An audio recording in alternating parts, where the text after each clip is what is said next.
Well, do we remember the Radiola 33? Yeah, this is pretty much left for dead by everybody. Me too.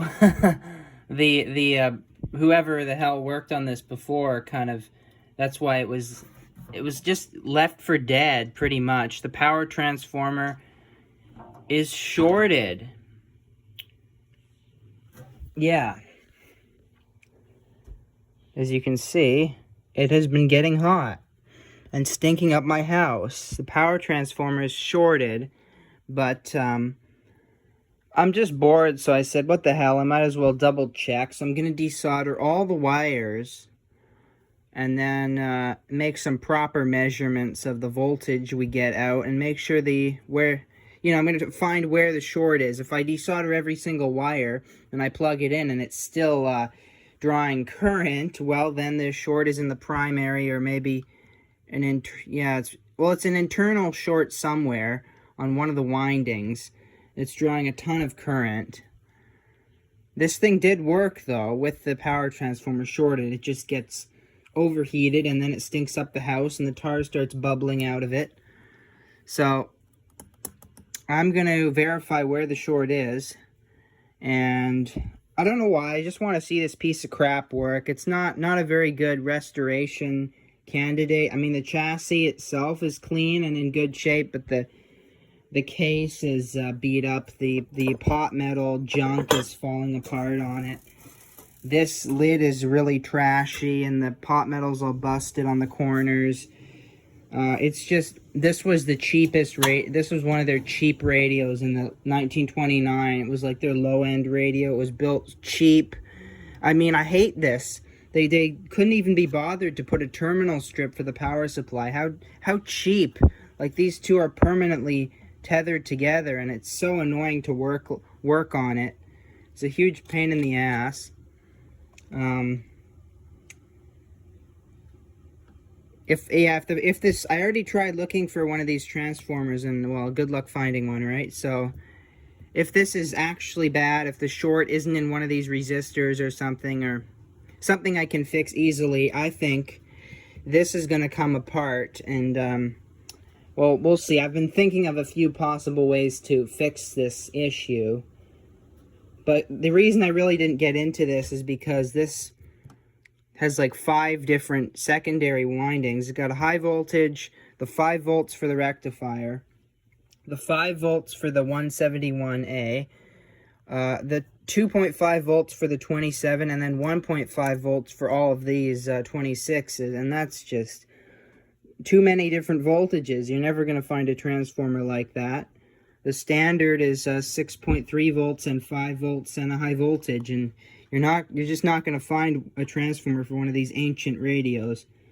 But I'm sure I could get this to work, even if this is bad. It would just probably end up looking very ugly. I'd probably remove this and do some horrible hack job. Not that this is deserving of a proper restoration. This is pretty trashed.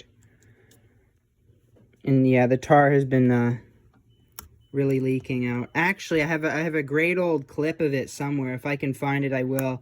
I have a clip of the tar actually bubbling out of it. But yeah, I'm gonna get to desoldering these wires now. Alright, here it is. All wires disconnected. Even though I probably could have just disconnected one wire from each secondary. But yeah, they're all out here. Here's the green is the 5 volts for the 71A. High voltage center tap. The 5 volts for the rectifier. The high voltage. And then this is the 2.5 volts. And this is the 1.5 volts. And now none of the wires are shorted out on anything. So let's plug it in and we will see that it does the same thing, I'm sure. Because, well, yeah, let's see. Look at that. Wow. It's a magical transformer. Look at it. It draws current with nothing connected to it. No load at all. Amazing. What if we short one of these out? What do you think? There's a bit of something there. Look. So, yeah. It still makes voltage because this radio did work. This radio did work, but it's just the problem is that, well, you can't use it for more than a couple minutes before this transformer gets ridiculously hot and starts melting the wax and stinking the house up. So, it's got to be replaced.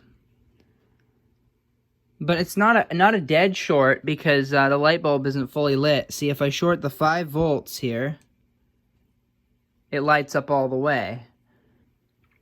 So, it's just like a partial short in the primary. Well, what do I do now? Well, how would I even get this out of here?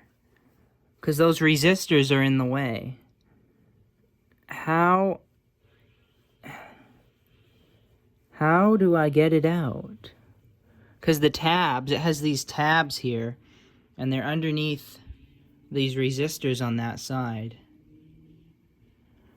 What to do about that? Oh well. I will get started on removing it. Or maybe I will just do a couple more checks, because I wonder where the short actually is. Is it in the primary, or is it in one of the secondaries? I don't know. Well, here it is. It was quite a hell to get out. I hate these RCA. You know, like 99% of other manufacturers, they used this thing called screws or nuts and bolts instead of these stupid metal tabs. But I guess, you know, saving a few cents was more important than, I mean, I suppose it makes sense. Who would ever think that the power transformer would fail? Well, it has failed. And interesting, there's a lot of corrosion and rust underneath the transformer. But I took it for one final test here with everything disconnected and the transformer removed from the chassis. And look at this. It still does the same thing, just like I expected. Like, quite honestly, if it somehow magically stopped lighting the bulb up at this point, I just wouldn't believe it. I would just... So, I think I'm going to plug this in outside and just let it bake itself to death.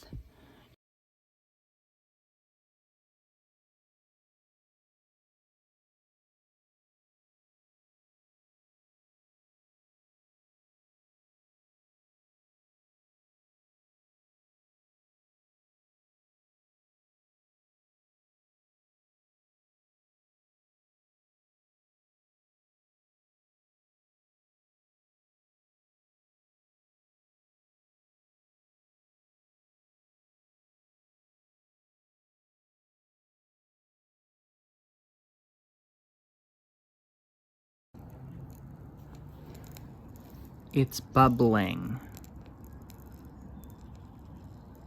I can hear it. I don't know if you can hear it, but I sure can hear it bubbling in there. It's like fizzing, bubbling. It's not putting out any smoke. I'm very disappointed. I wanted smoke, but nothing. So I'm gonna just leave this thing alone for an hour. Things are getting better. We're starting to see some more whiffs of smoke coming out at a faster rate. I mean, yeah.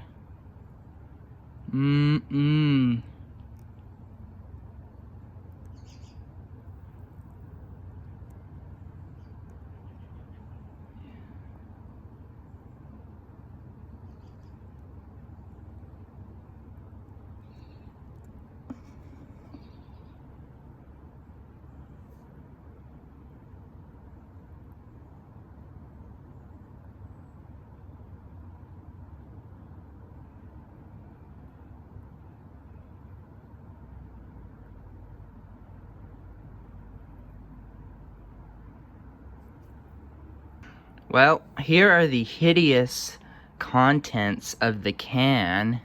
There's a whole pile of tar, and this block of wood was at the top, like so. And then the transformer itself, which I couldn't get any of the tar off, it's still nasty. So I think we'll go inside and start rebuilding that thing. Here we have the can and the chassis cleaned up. I had to sort of take the paint off because all the tar and stuff was all, you know, on there. And of course, it's impossible to clean out the inside perfectly. I tried to scrape it all out. But, you know, good enough. And yeah, it's interesting how the chassis rusted wherever the tar was in contact with it. Because there was tar all out here, and it was down. Yeah, so the tar seems to cause rust, because all this was a bit rusted, which is interesting. Same on the inside of the can. You can see there's rust in there, which you wouldn't think there would be, but there is. So my plan, what is it? Well, I have this, and this is from some 1940s radio, and it is the perfect size.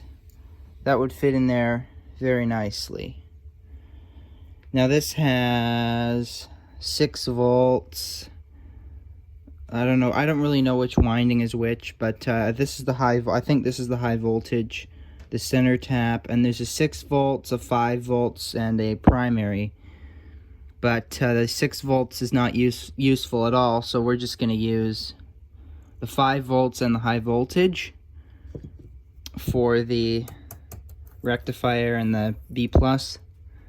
And then for the other voltages, for these low voltage filaments, I'm going to try to take this apart and wind my own coil on this thing, because that's all I've got, really. I don't have a transformer that puts out such a low voltage. So, I mean, it shouldn't be that hard.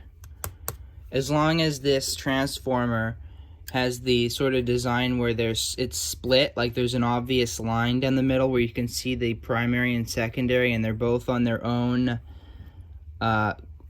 section of the plastic bobbin, it should be possible. So I'll have to see if I can use this one or some other one that I have to take apart. And then the real challenge is going to be fitting both of them inside the can. But this is very perfectly sized because it could fit almost. It's so close. See, it almost wants to go in. It could fit like this. And it could fit like this, for sure. Now, that leaves us with, you know, this much at the top. But if I do it like this, if I put that in like that, we'll have this corner. And then maybe I can, you know, stuff it in there really tight. Might fit. Or I might look for a smaller one of these. But the first problem is these wires are all cracking and brittle, as you can see, and that's no good. Like, if I'm going to rebuild this, I want to make sure it doesn't just fail again, so I'm going to rewire this if I can. It's the only one I've got, so it'll have to do. I mean, I don't have another small one like this, so this is what I've got. And I could take these covers off to make it smaller. That might help a little. Like, you know. See? These just stick out just enough that if I take it off, I think it'll fit. So, I think I will. But I think first I'm going to work on this. Try and find one of these that I can rewire. Shouldn't be hard. I have lots of wires, so... yeah. And then, what else? This needs to be done later. The tuning string's broken. And after, while I'm working on that, I might also just paint this. I don't know. Will I paint the whole chassis? Probably. But then, you know, this is just a pain in the ass. They're connected. But I might just hit this up with some paint. I won't do it fancy like I did on the Radiola 17. I just don't want to bother. I'll just paint it black. Paint the whole thing, including the cans. Or I might leave these alone, but, you know, if you're going to paint it, you might as well fix that up. So I think I'll just paint the whole thing black. And maybe get a bit more of this rust off, but I got most of it. And what else? Oh yeah, I was thinking that I could just wind the 1.5 and the 2.5 volt winding on here and forget about the 5 volts, because then I would be able to replace the 71 with a 45. I don't know, I might do that. I don't know yet. We'll see. It would be an upgrade though, 45 over a 71. And then, you know, we'll see. I don't think you could really ask for a better fit than that. I mean, it's tight, but it fits. It fits with about 1/4 of an inch to spare. And you do have to take these clamshell covers off to get this transformer to fit in a way that this other one can fit. But yeah, see, it fits. It fits perfectly in there. Now, another thing I'm thinking about is how am I going to keep these in place so they're not, like, flapping around? Well, I'm certainly not going to be putting the tar back in there. I mean, yeah, I'm just not. No way. So I might just stuff it with, like, newspaper or who the hell knows. Anything, really, just to fill up the space. And keep them from, like, rattling around. But, I need to rewire this thing. That's the first thing. And, I was kind of worried that if I was putting these covers back on, that I would have to, you know, do the rewiring all neat or it wouldn't fit. But I think,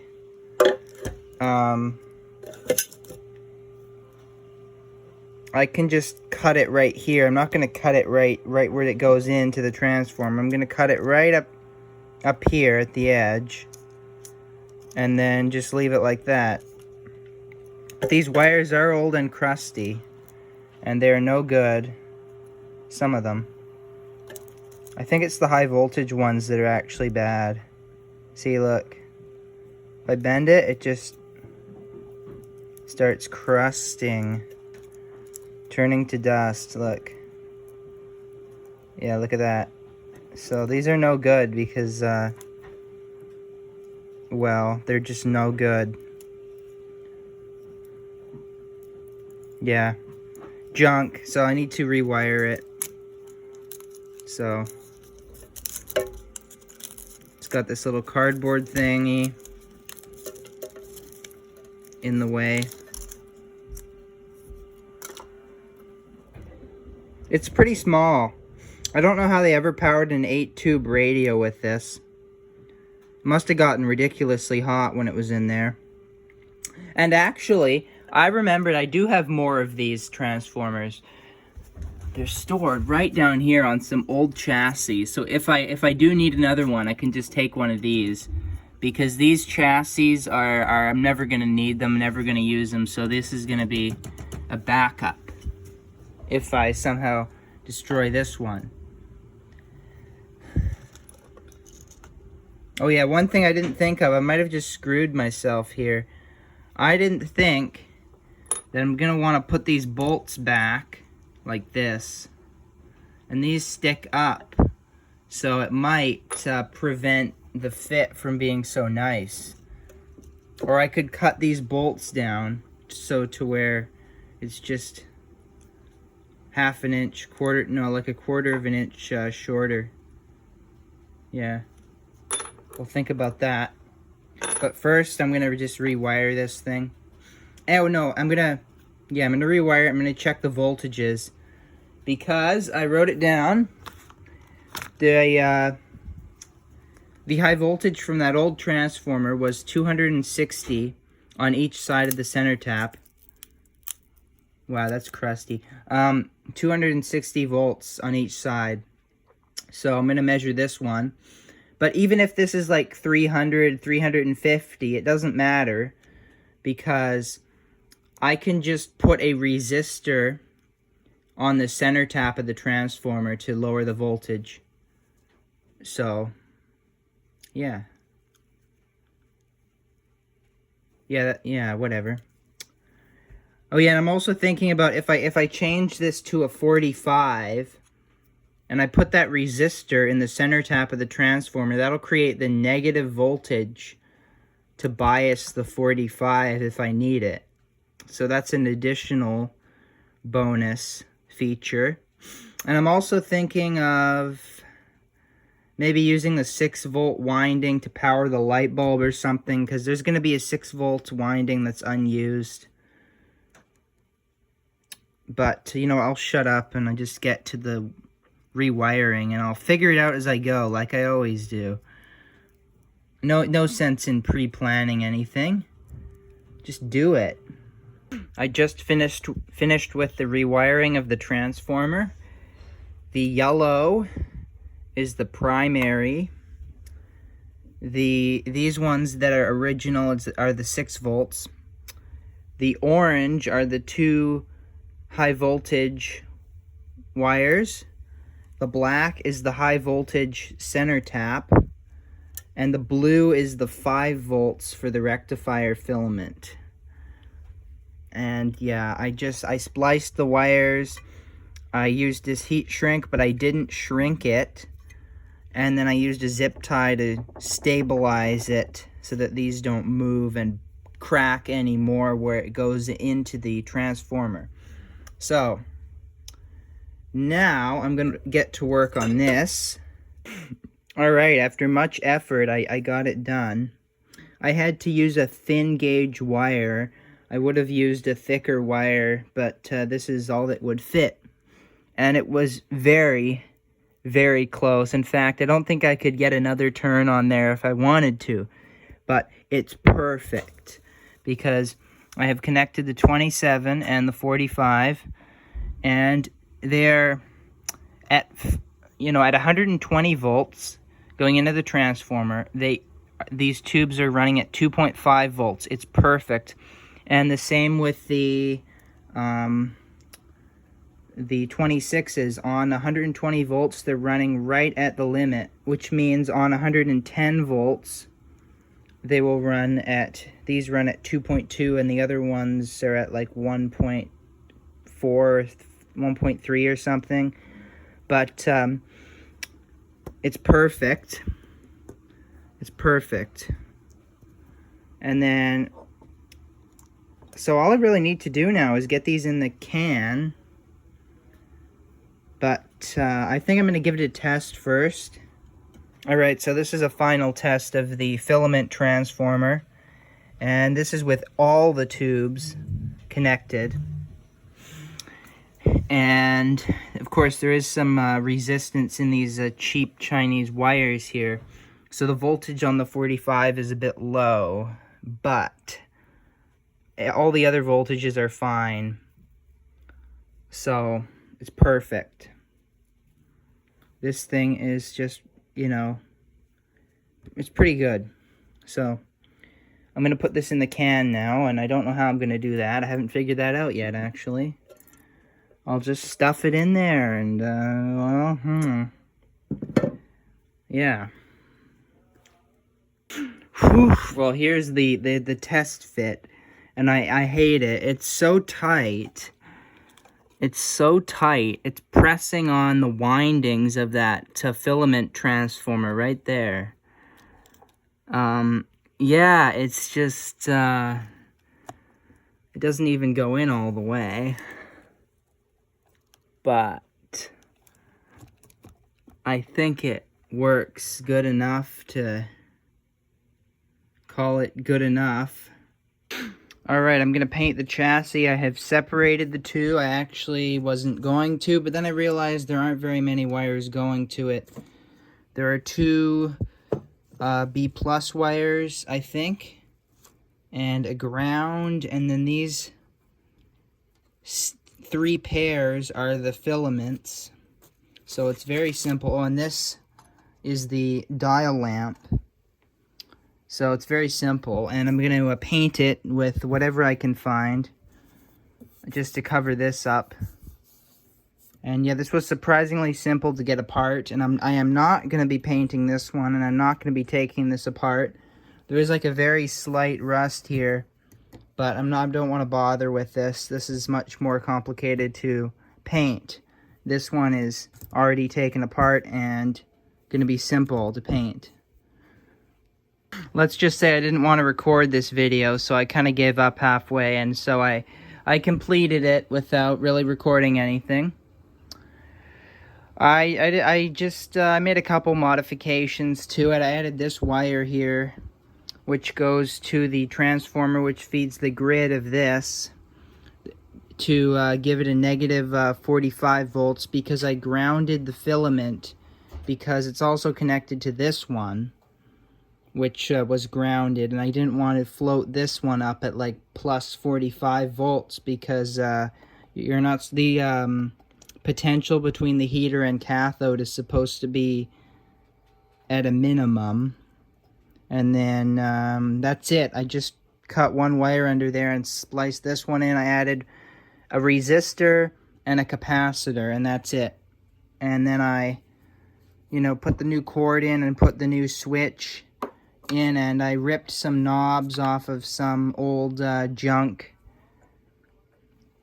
and I glued the dial back in place and put in a new light bulb, and I restrung the cord because it was broken. So yeah, and with the set finally assembled back in the cabinet, I decided to not repaint the cabinet. I did think about it for a while, but I thought that any sort of spray paint would look very ugly. So even though the paint is worn off and very much stained and beat up, I decided to leave the original paint on this cabinet. I did have one last minute issue where I would bring my hand close to the cabinet and the volume would get louder on the radio. And that was down to the ground connection not being properly, the paint. There was paint on the chassis, on the cabinet, which I had to scrape off to get a good connection.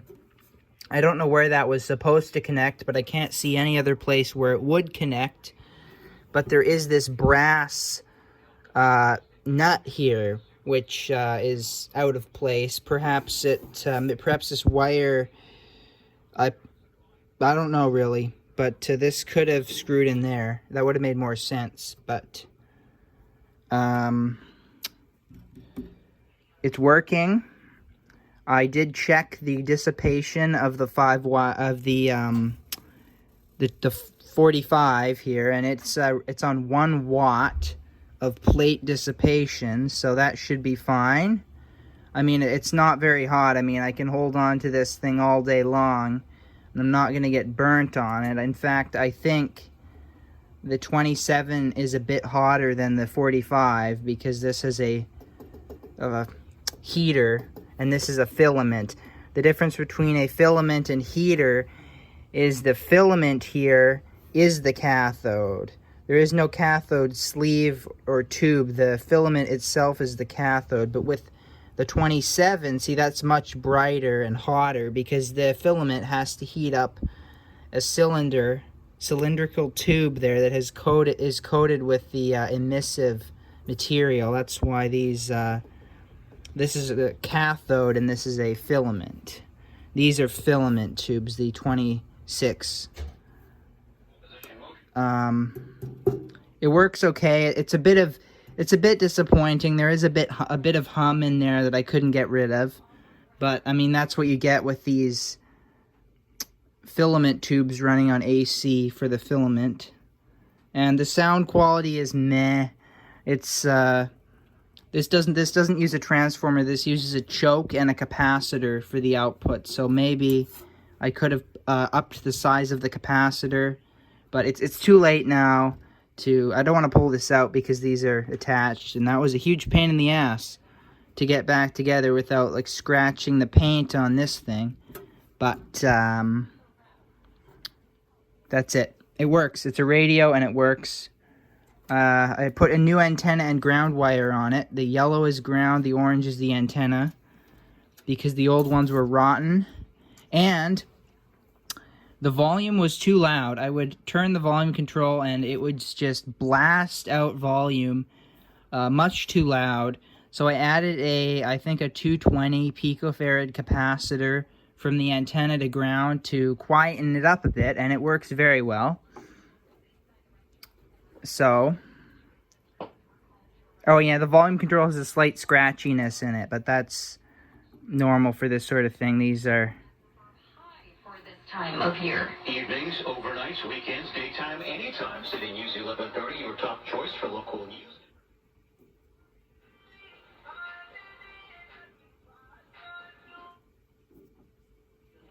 Worth of investments over the next 20 years.